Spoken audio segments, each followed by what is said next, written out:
everyone, and welcome to the expert talk on the topic of permitting and nature protection in the extractive industry. My name is Andreas Endl, and I'm the lead educator of this week. And I'm happy to introduce with us two experts working in the field of nature and biodiversity protection in the extractive industry. With me today is Lia Mergulhão, who is a geological engineer at the Institute for Nature Conservation and Forests in Portugal. And she's worked over 20 years on the improved rock quarries and open cast mining projects in or near nature protected areas at her role at the competent authority. Hello, Lia. Hello. Also with me today is Michael Rademacher, who is a professor for ecology and biodiversity at the Technical University of Bingen since 2015. Michael also worked for the extractive sector for about 15 years in biodiversity conservation in the industry and now research alike. Before starting his position as professor, he was director of biodiversity and natural resources at HeidelbergCement. So, welcome, Michael. Welcome, Andreas. Welcome, Lia. Nice to meet you. Great to have you two here. So for today's discussion, we briefly started off the week with an introduction to the challenges and the state of the art of the extractive industry and how they are grappling with nature conservation when mining occurring happens in or near nature protected areas. I'm kicking the question off from your experience and from your work, your daily hassles. You are working at either past industry, now academia, as well as from administrative authorities. What is most challenging task during permitting in or near nature protected areas from a company perspective or from a public authority perspective? I give the question first to Lia. Hello, and first of all, thank you for the invitation. And well, it's not an easy question. First of all, I work in a public institute that has a national scope, but has also a local action. My experience is based on work that me and my colleagues develop in the Serra da Candeeiros Natural Park, that is a park in a massive limestone. So it is a park that has over 40,000 hectares, and the extractive activities have been carried out for a long time, for decades, long before the area was classified as natural park or also included in the Natura 2000 network. So nowadays, we believe that one of the principal constraints that explorers felt is the compliance related with the special planning instruments, namely due to the fact that this activity is taking place in a protected area where nature conservation is one of the first concerns. Well, in the other way, for us that work in the institute, compatibilize those two questions, that is nature conservation, with the economical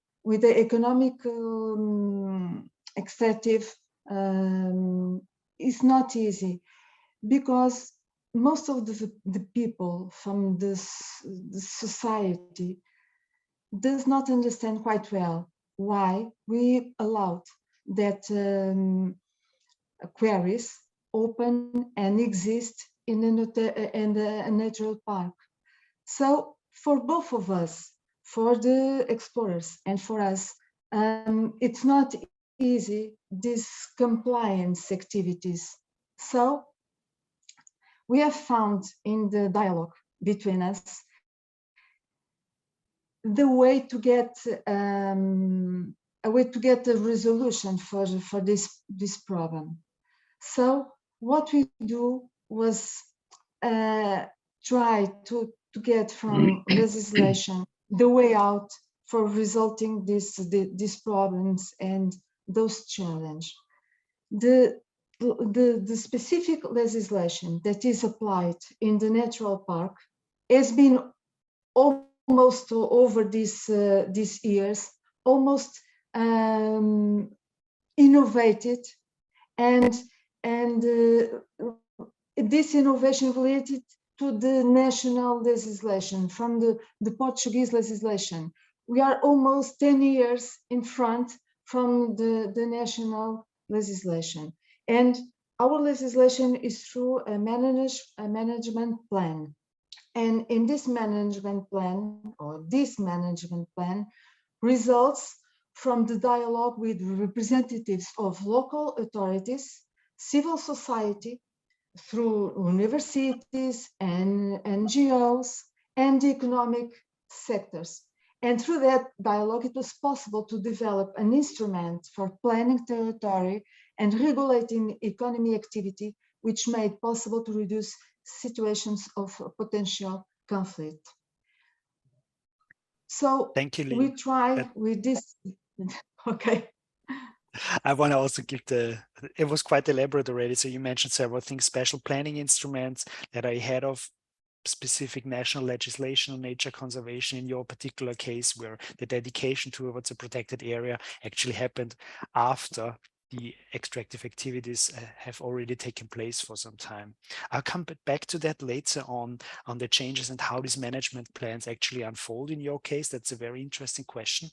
I would like to give the floor to Michael as well. So Michael, from your experience also now still consulting extractive companies on nature protection, biodiversity, what is most challenging during the permitting phase, in particular when it comes to extractive activities near or in nature protected areas? Yeah, thank you, Andreas. There are some challenges, and first of all, we have to distinguish between a mining company being inside a nature conservation area or next to. That's already a big difference, makes a big difference in the permitting processes. And for companies situated directly in for example, Natura 2000 site, there is mostly, especially for the cement industry, not for the concrete and for the gravel industry, there is the big challenge that they already exist long time before the European Union has, or the country has created the Natura 2000 site. So they suddenly have to change completely their mind of getting more land for the mining activities, which is much more complicated than before. And on the other hand, we have a lot of mining companies situated next to nature conservation areas, and there a big challenge is to getting the awareness that the activities on the mining sites are not influencing the nature conservation targets in the nature conservation areas. But coming back to the first thing I think we have to discuss really later on, that the big challenge that a company who was always having the future view to getting more land for the activities, getting completely stopped by the nature conservation activities coming later. And so the whole business model has to change then, and they have to learn to communicate with NGOs, with nature conservation authorities.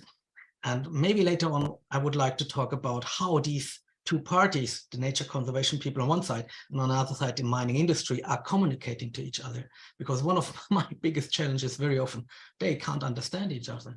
Yes, if you have a mining engineer sitting next to an ecologist, they might talk about the same thing, but they have not the same wording, they have not the same background. And that's very often is one of the biggest starting points of challenging processes, because they don't understand each other.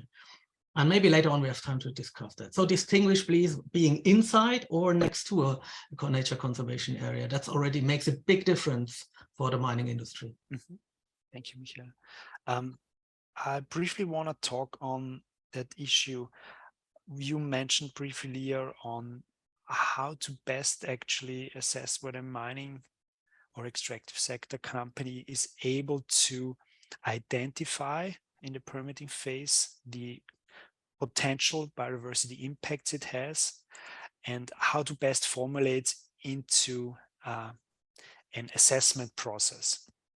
And I would like to give the question maybe to Michael first, and then maybe later on, Lia, back to you on how you actually check on whether the extractive company is following up on these commitments, on these provisions they've been taken in these assessments. So question goes to Michael. So it's quite a challenge. Biodiversity conservation objectives are set in management plans.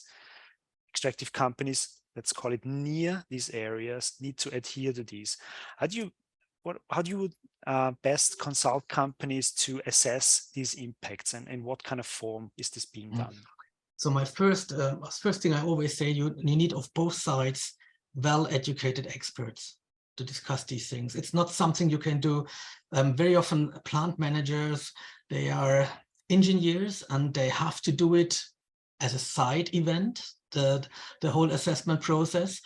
And from the point when an engineer, non-ecologist in a mining company tries to arrange things and discuss these things with ecologists from nature conservation area, there might be the first problem. So the company always have to take care that they have in-house, or they hired somebody who really understands, for example, the targets of the Natura 2000 sites. What are the target, the protection targets of the Natura 2000 site, and where are things that the company later on with the restoration of the site, by, for example, can integrate in the restoration program. So the assessment, what will happen, is linked to the targets always the targets of the conservation areas. And for the assessment process, clearly you need really good experts to do the assessment. So when we talk about what is an assessment, we talk about not only geology, it's also biodiversity. So we have to check which species are on the site, what will be the loss of species and habitats when the mining activity starts, how they change the microsphere in the surrounding. And these are things which has to be done by real good experts, and that's the first step. Yeah. Thank you, Michael. I want to put back the question back to Lia. Lia, you briefly mentioned the management plans that are established, designed in a collaborative manner between local authorities, civil society, and the industry operating in that area. Can you tell us a bit about your experience about establishing the status quo of how the conservation objectives are monitored and assessed with the tool of these management plans? Well, when we build this management plan, like I said before, we build it in base of dialogue with the industry and with the social society, and with the knowing that we have problems and we have to, most of all, take care of nature conservation. So based on this dialogue, we have managed to get a plan where we identify zones, regions, where we know that geologically there is a resource that is economically viability, with economical viability. So in those zones, we made a huge study about flora, fauna, geology to know the values in those zones.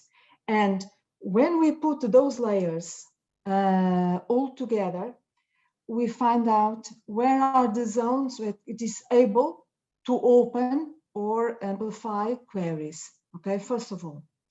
And the explorers that want to open a quarry, when they see the plan, they can identify the big zones where they can have those quarries. But sometimes they want to open quarries in other places, and most of them, they need an impact assessment to open or to try to open those quarries. And in that impact assessment, a lot of disciplines are required. So they have to do a very good characterization of most aspects, natural aspects, cultural aspects, and so on. And is in the end of that impact assessment that we can, as an institute or organization of the state, we can analyze the viability to open that quarry and that place that is required. Thanks, Lia. You mentioned an important impact. You checking actually on the mining industry or the extractive sector companies, the quarries, whether they actually are able to fulfill these obligations, conservation objectives, the measures they've put into place to reduce and or offset the impacts. Let me play that question back to Michael. Michael, in your position now as professor, but also consulting a lot of extractive companies, how do you make sure that when you design for a new project, that the extractive measures, the company techniques employed are actually either mitigating or even in one place offsetting? How do you make sure that everything that's in the permit actually you can convince, you have the proof for public authorities that this project can go along without really having major repercussions on the integrity of the nature protected area? Yeah, that's many thanks, Andreas. I would also directly, that was a topic I would like to ask also or discuss with Lia, because there's one thing doing environmental impact assessment, which of course it's state of the art for mining companies. The thing is that you have to convince, after you've done the environmental impact assessment, you have to do also a restoration concept, a restoration plan then for the future. And what unfortunately very often is the reality is that the authorities have no trust in mining restoration plans, and there are big discussions about is it really possible to mitigate the measures or not, because we are talking very often about a long time period. Yeah, we talk sometimes about 100 years or more, for example, for cement industry. And I guess, and you talk about companies like Cecil and so on in Portugal. And of course, for the mining company, it's getting more and more complicated and very cost intensive to convince mining authorities or other authorities that there is a clear willingness and also knowledge how to restore mining sites, because they have to trust the mining company that in 25 years, 50 years, 100 years, these restoration plans, which were discussed with the mining, as you told that, with the all authorities, really function. And therefore, we suffer, at least in some Central European countries, with a lack of experience in many for example, nature conservation authorities. So there are less and less experts, and more people only looking on the legal sentences, in sense of really talking about, for example, succession processes, or what is a good population for some TOTs in a mining site, and therefore this is a big challenge for the mining industry. And of course, if there are good people discussing to each other and trusting each other, that after a long time such a restoration will be possible, then of course you always find, if you lie it over, you find always things you can do in a restoration concept on the side, which will have a very good influence on the Natura 2000, for example, or the nature conservation targets of the site. Of course, there is a big contribution. The only thing is, do authorities have enough trust in mining industry that there's enough experience to fulfill? And therefore, that's my last sentence. I know we have to be short. Very important for mining companies are pilot projects. So if a mining company has good show-offs, sites where they really can show other authorities, we work together with NGO, with nature authorities, then that is the big stepping stone for longer time cooperation. And so this is always what I say to companies: pilot projects are an important thing to show and convince other people that there could be a certain trust in a mining company and the restoration concepts. Thanks. Lia, can you mirror this a bit from your end, working at the Nature Conservation Authority, not really the actual mining authority, but closely surveying what mining or extractive companies are doing? What's your experience? What's your stake on this regard with regards to trust in a company's measures to do the right thing and to actually contribute or like achieve conservation objectives, as well as from your end on how to actually assess whether these practices are fit for purpose?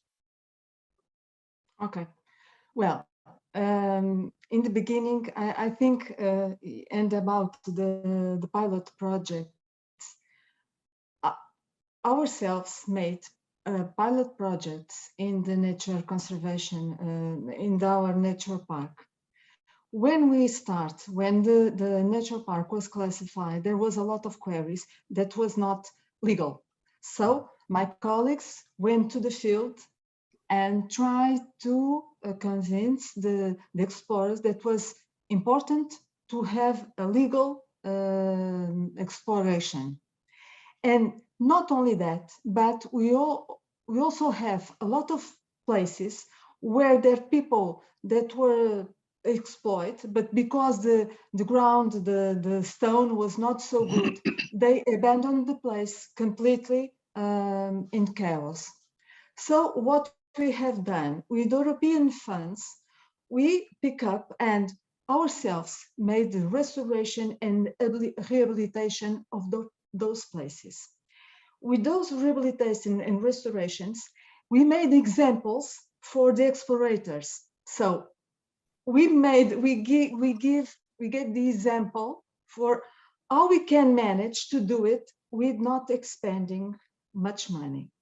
It was about 40 years ago, and nowadays we see a little bit more far. So what we see is that we have, with dialogue and understanding and technicians from all those disciplines, ecology, biology, geology, and so on, putting together, working together, and knowing what we have in the field, we can restore habitats, we can make habitats grow where there is no habitat, with the process of rehabilitation.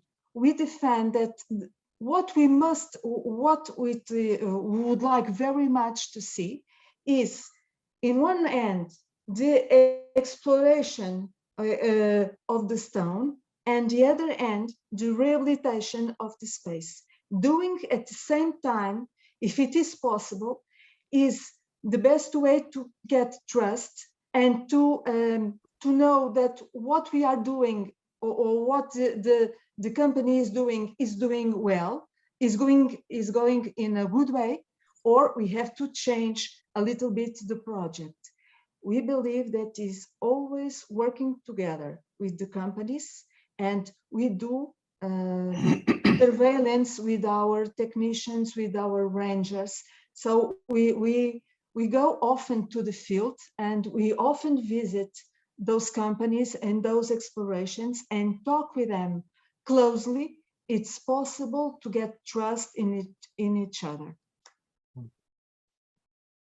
Yeah, Lia, I fully agree what you said. Also, in my experience, the state of just-in-time restoration. So you mine on one side, and on the other side, you start with the restoration. That's an absolutely important thing, that the people, also in the surrounding, the stakeholders, see that this open hole is step by step closed, and so you minimize the conflicts regarding the landscape destruction. Also, I think that's a very important point. Always just-in-time rehabilitation might be the best. And also, when I'm working for HeidelbergCement, we developed clearly a hierarchy that for all mining sites which are in nature conservation areas or next to conservation areas, we developed together with ecologists, freelancers, or coming from NGOs or in-house ecologists, we developed for each site a biodiversity management plan. Clear plan, which is describing what is on the site and how could the mining site contribute to the conservation targets of the surrounding nature protected areas. And of course, then such a biodiversity plan is always linked to a to-do list, what to do over the next years. And so the management knows each year exactly which type of habitat should be restored, what if there should be a lake or not, and so on. And we also learned in the beginning, we wrote these texts in the typically academic way, you know, with a lot of fancy words biologists like to use. And we stopped that after 2 years, because we understand that if you write such biodiversity management papers for the site, you have to write in wordings which other people also understand. So we change the behavior of doing such reports. We start with reports sometimes 40, 60, 70 pages. Nobody is reading that in industry because they have other things to do. So we shorten up the reports. We take a lot of tables inside. So, and we find words which also a non-ecologist can understand. And we trained always also NGOs, local NGOs, to support the local management by the implementation of the measures. And that is a big success, to be honest, to take everybody in, the authorities, the NGOs, experts, and having every year on these sites then a meeting, several meetings, discussing what has to be done this year and how to implement. And for me, very important, also the monitoring. Is there any success of these measures? Because we lose very often. We do things, but we do not monitor the things. So I agree with you. This just-in-time restoration is really the state of the art. Thank you, Michael, for these detailed insights on how actually companies manage to build trust and expertise at the same time. I think these are the two probably words of the day I also see popping up now and then in the extractive industry, building trust for not only with local communities, host communities of mining sites, but in particular with competent authorities, kind of checking on companies and how they're performing. And this is kind of a bridge from me to what also Lia said in the beginning on these management plans. And I know they're not on the level of biodiversity conservation for the extractive sector, but more on the level of which kind of land can be dedicated, where there's a potential kind of tension or conflict when it comes to nature conservation, extractives, where there is a kind of a trigger warning for these companies. If I go here, I have to take care of this. If I go there, I'm rather safe, as a kind of first step. But then again, going really into how a company is able to contribute conservation objectives, is able to do that on a continuous basis in these biodiversity conservation plans is an important step while the site is actually running on. I want to play that back on what you said, Michael, on the biodiversity plans to Lia. Is there a particular way you're actually working together with companies who are either very established in the area where there's trust, compared to companies or kind of new sites who are opening up and where this kind of continuous or very established form of collaboration is not yet there? So what's the kind of difference for you, and how you approach established operators compared to probably someone who is new to the area and who doesn't know the lay of the land and how things are being done, which is sometimes the case in the extractive scene, where kind of junior companies come in and they do things on their own because they think they know they do it better or in another way. Is there any kind of experience from your end, Lia, in this regard when working with extractive companies? Well, there is always companies that are new in the field, and but the legislation implies that there is obligation to have a technician that is responsible for the opening of the quarry. So he has to know how to do things and do it right. We are always open to dialogue. We are always open to help those companies, but they have to fulfill the legal needs and the obligations. if you allow me, I just forget to say just one thing about the management plan. The managed plan requires that each time I want to open or amplify the area of a quarry, I have to restore the equal area or some a little bit more of area in change. Okay, so if he wants to open a quarry 1 hectare, and it is possible where he wants to open, he has to restore another place. It can be another place, but also 1 hectare of area. It's a way of compensate the for nature conservation the activity. Okay. Thanks, Lia. I think my last point I briefly want to touch upon is the whole discussion about net positive on biodiversity conservation and how extractive sector companies are able to achieve that, what kind of measures to set, and how competent authorities are able to assess in a respective way that companies are able to follow up.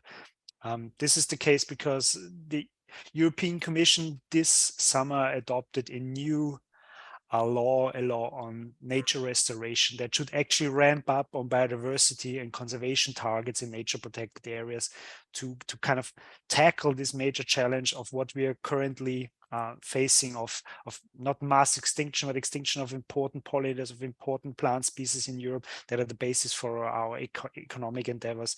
And that's why I would briefly want to put the question to you on how do you think companies are able to actually convince and actively engage in net positive impact on nature conservation objectives? So really kind of adding on to what protected areas or their impact on biodiversity overall is able to achieve. And I know it's a kind of a very challenging question to respond to, but that's the future, I think, where we're heading to, where mining companies need to demonstrate clearly that they're in some way or another explain that they have impacts, but in another way also able to communicate and prove that they can be a positive contributor to biodiversity protection. And I briefly give this to you, Michael. What are your thoughts on that?